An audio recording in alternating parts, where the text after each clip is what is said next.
Sekali lagi selamat tahun baru. Shalom. Ada sukacita? Ada. Tanpa mengenalkanku denganku, kita dipanggil saat ini dalam kalender gereja bahwa harus ibadah tahun baru. Kira-kira bagaimana euforia tahun baru Anda semalam? Tidak ada insiden? Aman? Aman. Ada yang masih mengantuk? Masih tidur. Ya, bahkan ada yang tidak hadir karena tidur.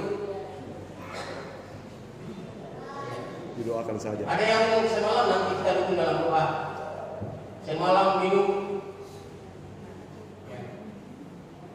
agak, mohon maaf, agak lain mungkin istilahnya teler,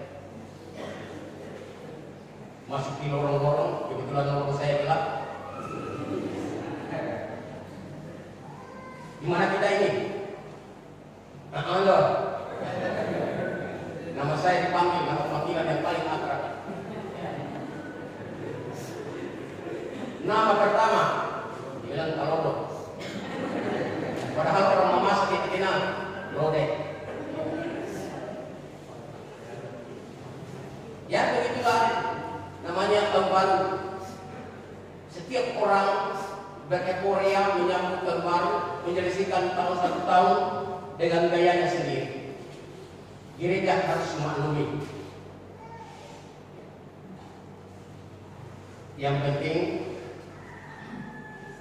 Mazmur 98 ayat 1 dan 8 1 dan 9 diberi tema nyanyikan nyanyian baru di tahun baru. Kalau tahun ini menyelesaikan tahun lama dengan masih ya itu terus, ya tidak apa-apa. Masih cara-cara lama, tidak apa-apa. Perlu kita ketahui bahwa orang Kristen sangat berbeda dengan orang pada umumnya dalam menyelesaikan kunci tahun dan menyambut tahun baru. Alasan gereja kenapa 31 Desember kunci tahun kita ibadah, tanggal 1 kita ibadah. Orang di tempat-tempat lain juga mengangkat syukur kepada Tuhan. Tapi kita momen ini khusus dipakai untuk refleksi diri, evaluasi diri. Kira-kira tahun 2024 apa-apa yang kita lakukan lalu bertobat? Atau masih ada yang merindukan tahun 2024? Angkat tangan. Ya paling masalah apa? Hutang, cicilan masih ada di 2024. Ya. Masih ada hutang dalam bentuk mata uang. Bagi yang mahasiswa tempat kuliah ada yang tertinggal. Bagi SMA dan SMP, ya nilai rapornya rendah sekali. Itu refleksi diri semua. Kaum bapak, ya sawit yang baru ditanam sudah ada yang pegang dan sebagainya. Bagi majelis gereja banyak pelayanan yang tertinggal. Dipaksa dia dapat itu menyebar hari ini. Nah, saudara-saudara yang dikasih Tuhan, di hadapan kita tertentang tahun 2025 yang disebut tahun baru. Dari tanggal 1 sampai tanggal 1 Januari 2025 sampai tanggal 31 Desember 2025 tahun baru. Mengapa? Karena kan dilalui.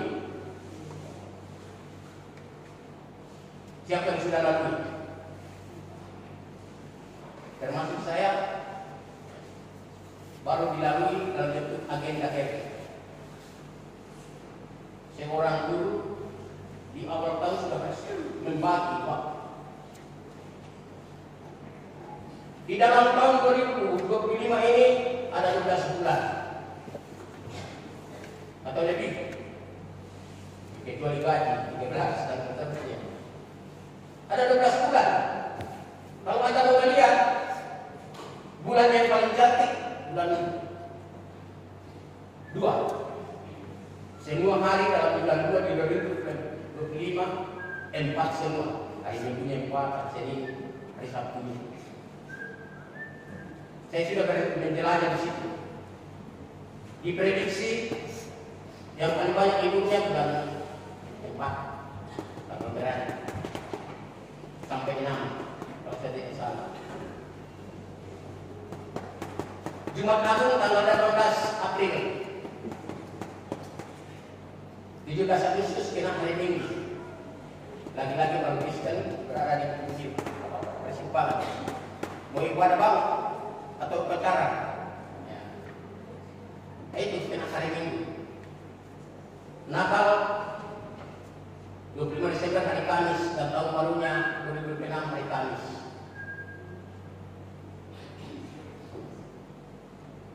Di tahun 2025 ini ada 365 hari. 2024 sama. Kita sudah bertanggung jawabkan. Up to you. Up to me, terserah saya. Apa yang harus saya bertanggung jawabkan dalam waktu yang diberikan Tuhan pada saya.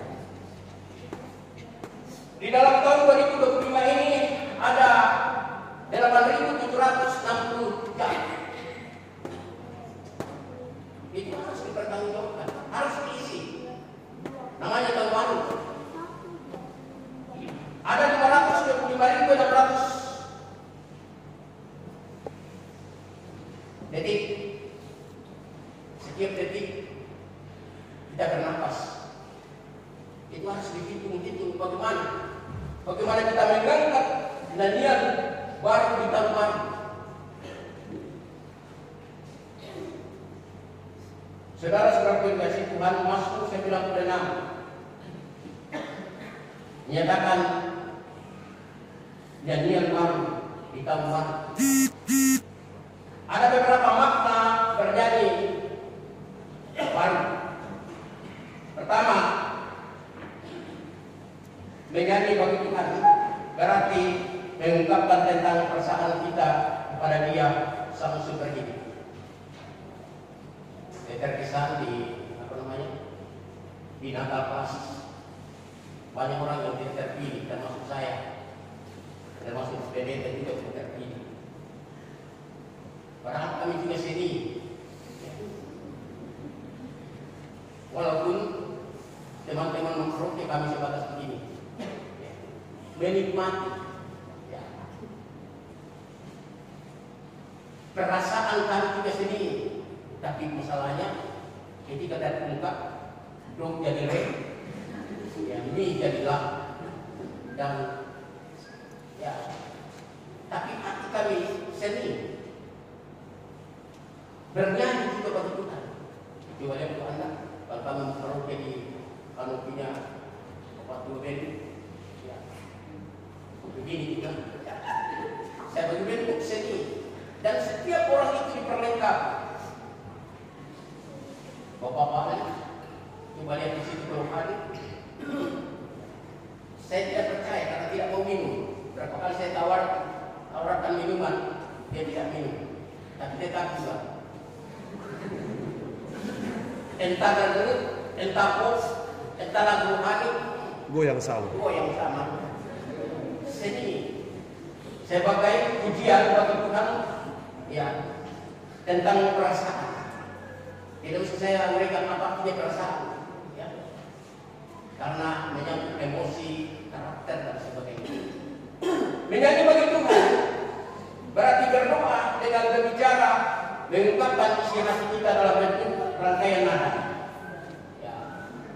Berdoa juga itu tidak sekedarnya kita berdoa sehingga kita sebut Tuhan yang diam dalam surga, tidak disebut saudara Tuhan Yesus atau Om Bapak.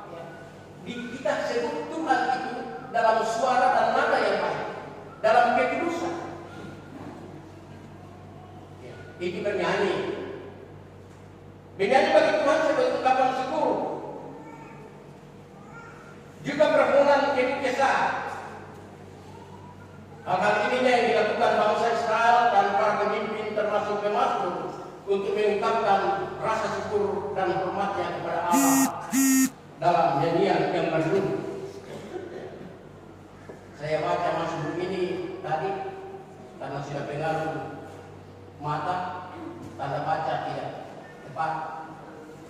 Tapi kalau saya masih muda membaca mazmur, Bapak Ibu akan mengikuti seperti puisi, ya, dan seterusnya. Saudara-saudara yang dikasih Tuhan, lagu apa itu nyanyian baru? Baru kita masuk intinya. Apa itu nyanyian baru bagi Tuhan? Adalah pujian dan syukur yang keluar dari hati yang diperbarui. Jangan harap nyanyian baru, pujian, doa, syukur keluar dari hati dan mulut kita jika hati ini tidak diperbarui. Kalau masih lagu lama dipakai, itu terus di cara berpikir kita, itu terus di cara bersekutu kita itu terus. Jangan harap ada ungkapan lagu baru. Orang yang sudah diperbarui, orang yang sudah menjadi ciptaan baru, dan melalui orang-orang inilah orang lain juga akan mengenal siapa itu Yesus. Hal yang kedua, nyanyikan nyanyian baru bagi Tuhan adalah nyanyian suara bagi orang-orang yang telah membiarkan hidupnya tempat berkata Tuhan. Ini intinya nyanyian baru.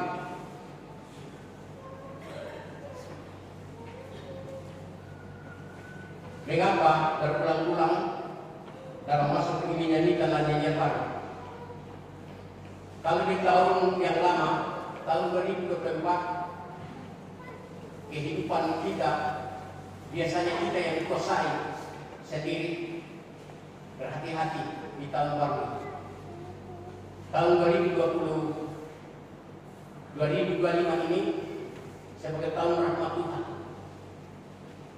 Banyak prediksi-prediksi orang akan begini dan begitu, tapi yang pasti Tuhan penentu, dan kita percaya jika kita adalah ciptaan baru, maka Tuhan akan bertakhta dalam diri kita.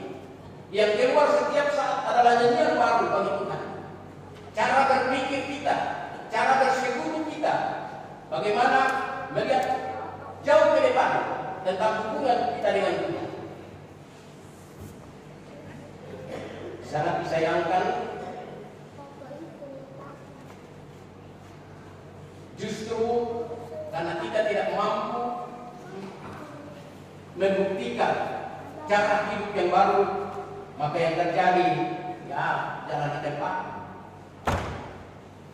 pelayanan tidak ada peningkatan untuk membuka dan membuat rohani kita meningkat, keimanan kita meningkat.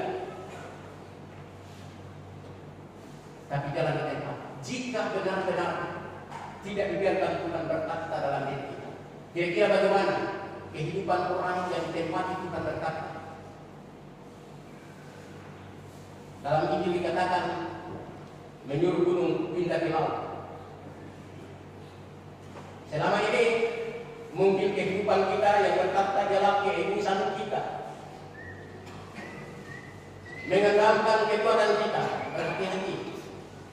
Saya sudah sampaikan di pembekalan yang sini, berhati-hati. Di dalam Yeremia 16 ayat 5, beginilah firman Tuhan, terkutuklah orang yang mengandalkan manusia, yang mengandalkan kekuatannya sendiri, dan yang hidupnya menjauh dari kita. Kalau di tahun yang lalu, tahun 2024 yang lalu, sering kita mengandalkan diri, sering kita sadar atau tidak sadar membawa diri kita kepada kumpulan orang-orang tertutup, Nyanyikanlah nyanyian baru. Mari kita merubah cara hidup yang masih berstatus pelajar atau mahasiswa. Merubah cara belajar. Tidak ada keberhasilan tanpa perjuangan.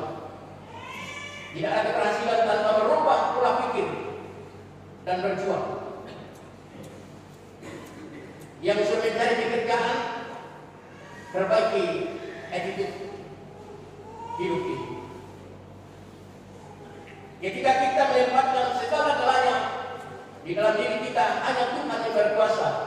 Dia akan membuka pintu berkat dalam kehidupan setiap orang. Oleh itu, mari kita mulai mendapat tahun ini dengan introspeksi diri dan pribadi, lalu bertobat dengan sikap optimis dan menyanyikan nyanyian baru bersama Yesus Putra Allah. Jangan takut,